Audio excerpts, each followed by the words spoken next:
Howdy. Today's March 25th, 2014, and my name is Sherilyn.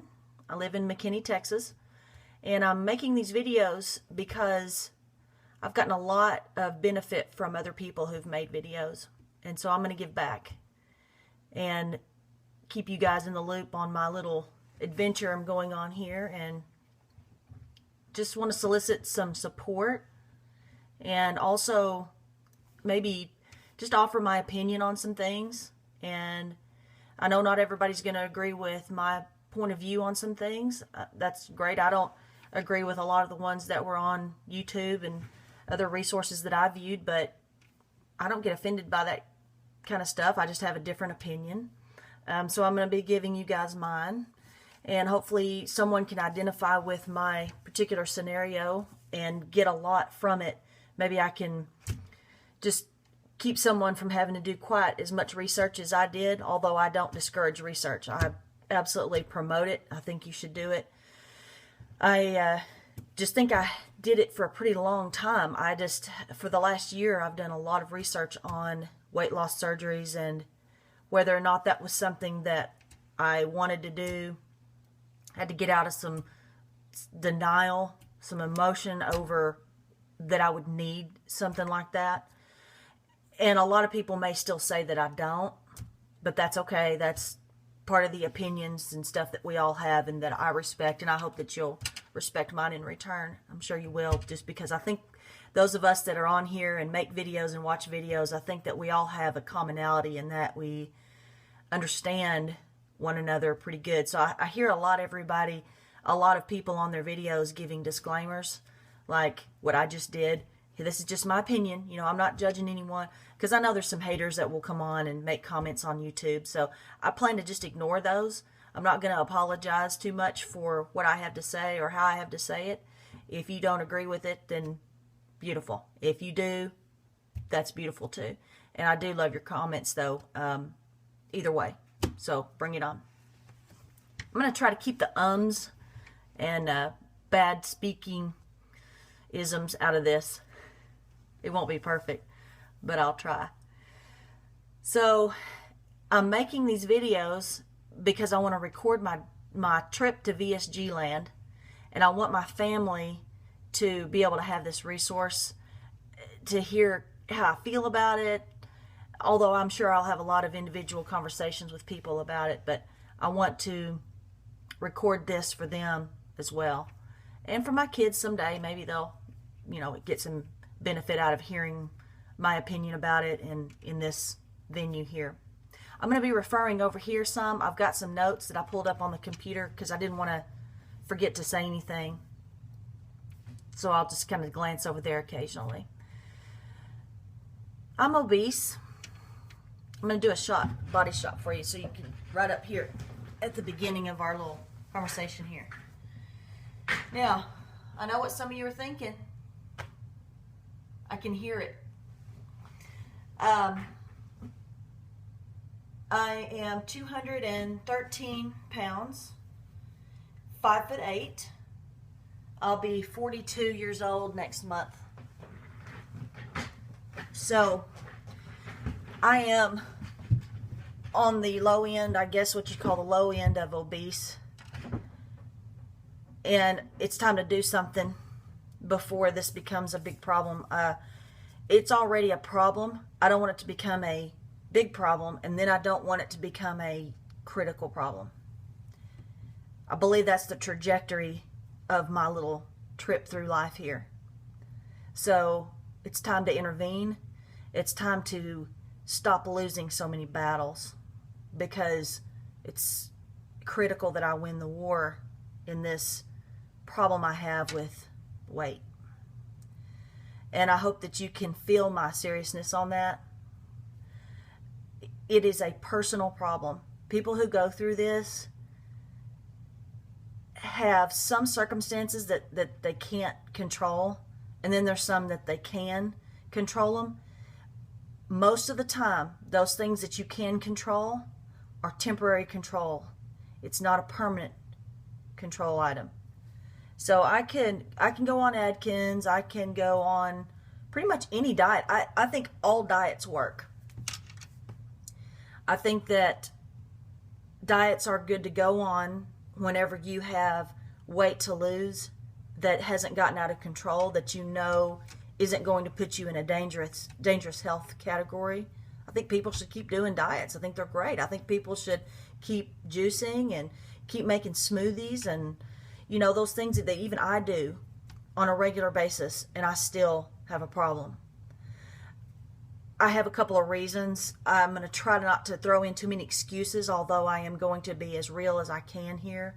I think a lot of people give excuses, but they come because you get so defeated with yourself and your circumstances, and you tell yourself that those are reasons whenever they're really on the verge of being excuses. But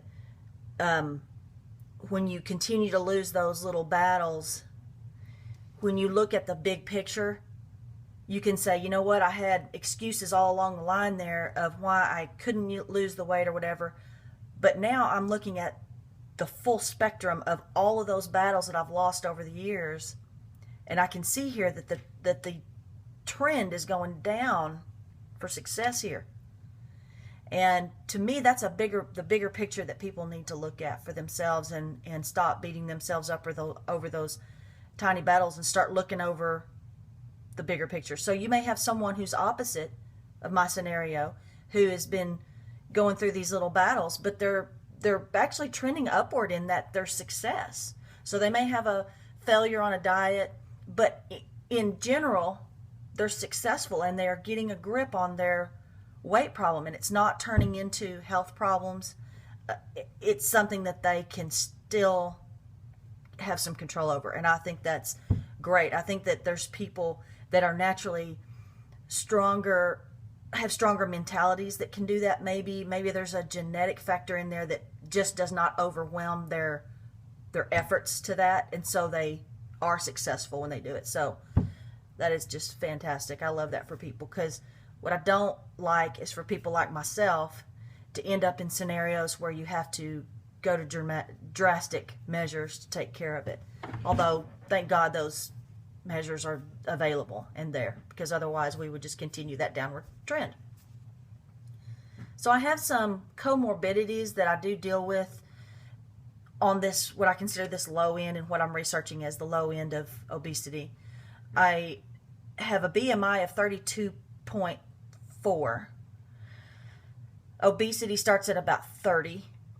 So people, end up obese at 30 BMI, and then it goes up from there. So when you start getting over 40, in the 40s, then you're in what's called a mid-range obesity, and then over that you can get into high risk or high end dangerous obesity. And those that are even on the low end and medium end can end up being actually more serious because they have comorbidities, which is diabetes, full-blown diabetes, or some heart conditions, cholesterol issues, and all that. For my particular scenario, I'm pre-diabetic. I was told that if I didn't get the weight off, that I would be diabetic. It's just inevitable. And that's unacceptable to me. Completely and totally unacceptable to me. So that was a real eye-opener. I've got 2 children. With each of those, I gained a tremendous amount of weight, 50 pounds each, easy. And lost the weight, would gain it back, lost again. I have ended up with a stress incontinence issue for the last almost 12 years. Well, 11. My son's going to turn 12 in May. So I ended up having a urethral sling surgery on that in 2011, I think late 2011. And it helped, definitely helped. Even walking required a pad. And that thing would be full by the time I got back, even just walking.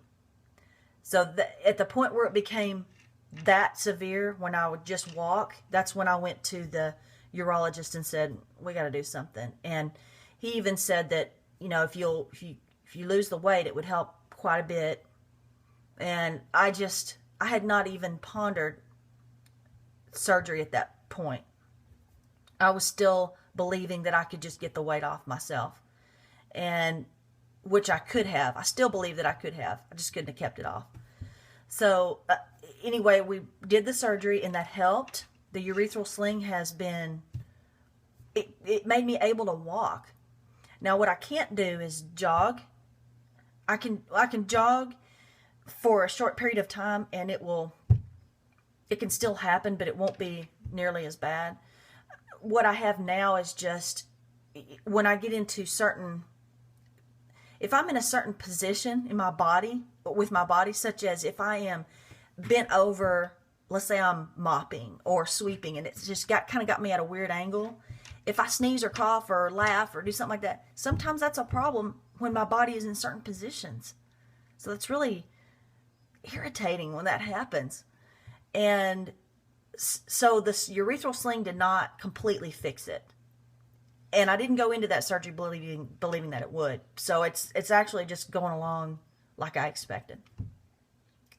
The fact that my knees are a problem. I've had 2 knee surgeries already on one knee over the last 15, 18 years. I've had 2.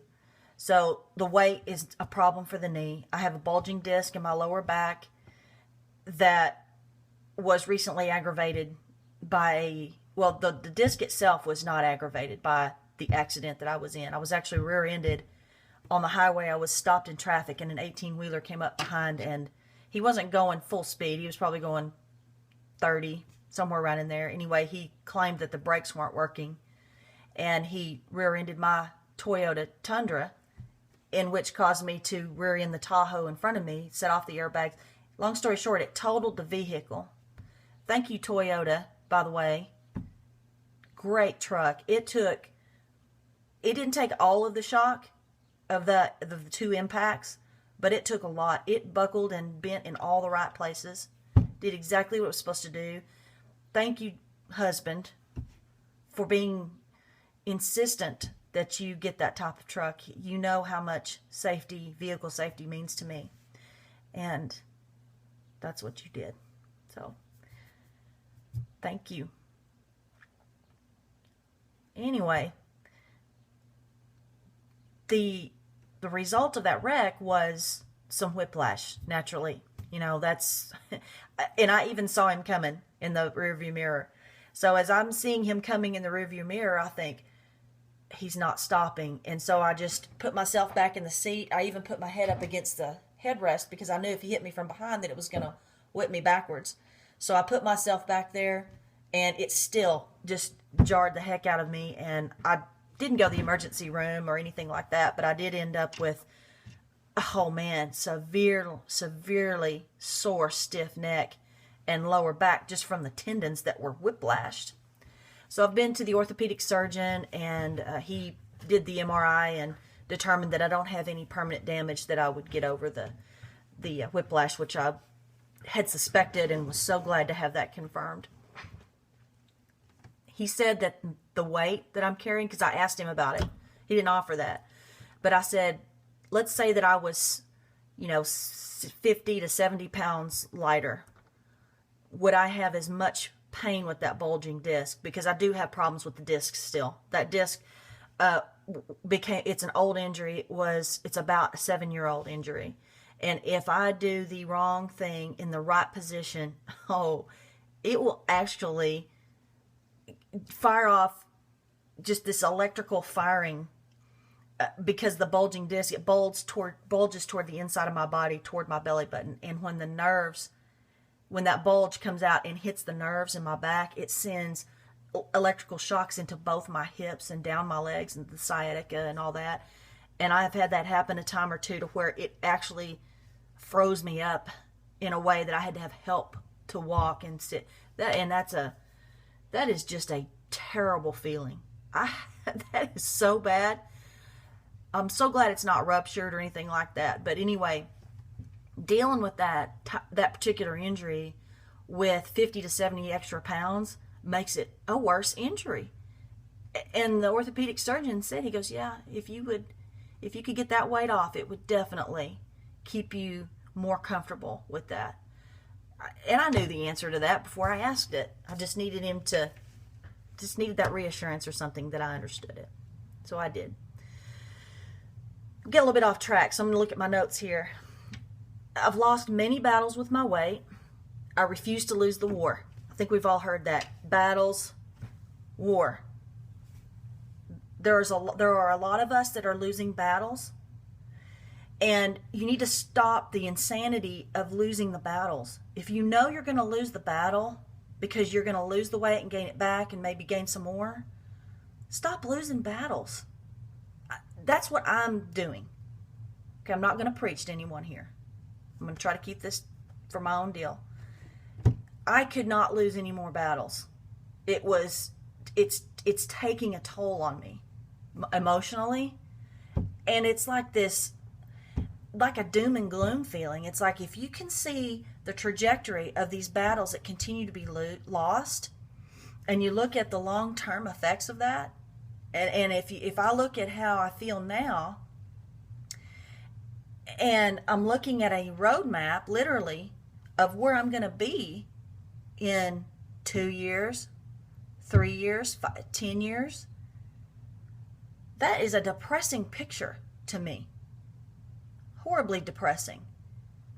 And it's depressing, but it's scary too, because I have an 11-year-old and an 8-year-old, and these are really neat, fun years with them. And my son told me the other day, "Mom, you never come outside and throw the football with us." Okay, you know what? He's right. I don't. It kills my back. It kills my knees. I can't run. First of all, the girls gain a lot of weight. When you saw me stand up a little bit ago, I'm an apple. And when you have 50 to 75 pounds to lose, and all that weight is in your boobs and in your spare tire on the top, that's a lot of weight on your torso. And when you try to just walk fast or hop or run and try to catch a football, it hurts. It's uncomfortable. It doesn't actually hurt here. It hurts here, and it hurts here in the back. And when you can't find a bra that will hold you in place, or when you wear 2 bras and they manage to hold you in place, but they literally cut circulation off under here, it's a problem. I get sick and tired of that. So the weight that I've gained in my boobs and in my middle area here, that's hard on my heart. It's not going to get any easier on me as I get older, as my knees get weaker. So anyway, I get a little fired up at myself, because it's like, oh my gosh, this has been insane for so long. But yet I'm so happy that now I've come to a decision to try to do something about it. I don't want that to start affecting my family any more negatively than it already does. So I've got children where if this surgery had been available to me 4 or 5 years ago, and if I had come to the conclusion that I needed to do it and was open to do it, I should have done it. But the circumstances weren't there. VSG has been the first stage to a 2-stage surgery before for many years, but it's not been a standalone surgery for very long. And so I just could not, in my own personal tolerances, I couldn't do the surgery after it had only been done for a year or so. There just wasn't enough history behind it. And now we've got 5 or 6 years of good history. We've got surgeons who are becoming surgeons of excellence and centers of excellence based on their experience and application of the VSG surgery just in and of itself. So there's some history there now that I'm comfortable with. I'm blessed to have a supportive husband. I think all of us hope that we get support from our families. And I think a lot of people go into this without much, and you're kind of alone. But that's a familiar feeling, right? I mean, the battles that we all deal with our weight and the things that bother us about it, whether it's intimacy with our spouse, even though your spouse is going, honey, stop worrying about that. It's not, there's nothing wrong with you that I just don't want to be with you. Okay, I get that. But those of us that are in these bodies, when you are so self-conscious to that point, you start thinking, my husband's just telling me that so that he doesn't hurt my feelings. Literally, how can he really honestly feel that way? And so it's hurtful for me to say that to him, to go, you're lying. You got to be lying. That's not right. You're just trying to make. No, he's genuine. He does genuinely love me, and he loves me for who I am. So this surgery is not going to be for him. He will reap some benefits from it, no doubt. And when he reaps those benefits, he's going to say, oh, I like surgery. I know my husband. And I think most of y'all would probably have a spouse that would admit the same. After it's all said and done, and you have this other outlook on yourself, and your self-esteem is better, and you have, these benefits, they're going to be on board. They're going to be like, oh, I'm so glad you did that. And that's what I expect from him. My mom, very supportive. Thank you, Mom. I know you're watching this. She's not too keen on me going to Mexico if that's what I decide to do. And I've got an idea. If I get my surgery done here, you can pay the difference of the cost. How about that? Because I can get it done in Mexico by a surgeon of excellence for about $8,500. And in the U.S., if I could go to the surgeon of my choice, $17,000. So maybe you could pay the difference. We'll talk later. Just kidding. So I want to do some video blogs as I go through this trip. I know a lot of people call it a journey. I don't like that word. I'd rather use VSG trip. This is my trip. Going to VSG land. I want to record it because I want to give back to YouTube and let you guys maybe benefit from some stuff that I have benefited from. And I'd love to get into some dialogue with y'all. So we're on 22 minutes. I'm going to divide my videos up. So this has just been my intro video to let you kind of in my head a little bit on why I'm doing this surgery trip to VSG land.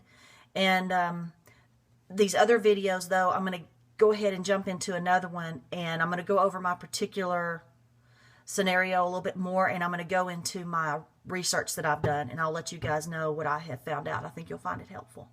Okay? I'll talk to you in just a few. Bye.